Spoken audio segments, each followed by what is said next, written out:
Kapoy ba ning kinabuhi sa bukid? Mayang adlaw day ka nato diha tanan no.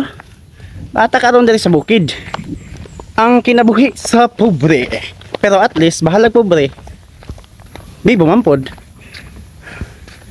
Gamay ra ang problema. Pasa ng bugas, hay. Sudan og mora gyud problema sa mga pobre. Adlaw-adlaw na panginabuhi. Bugas lang gyud ang importante. Basta nay bugas, okay na siya. Kay mga sudan, pangitaw na sa kilid-kilid, mga lagot mon. Mara na pangitaon na sudan, pero kung naibugas po siya problema. Una, ay, kapoy, okay ra. Og dili na lang day kutob. Og kita-kits sa puhon sa another video.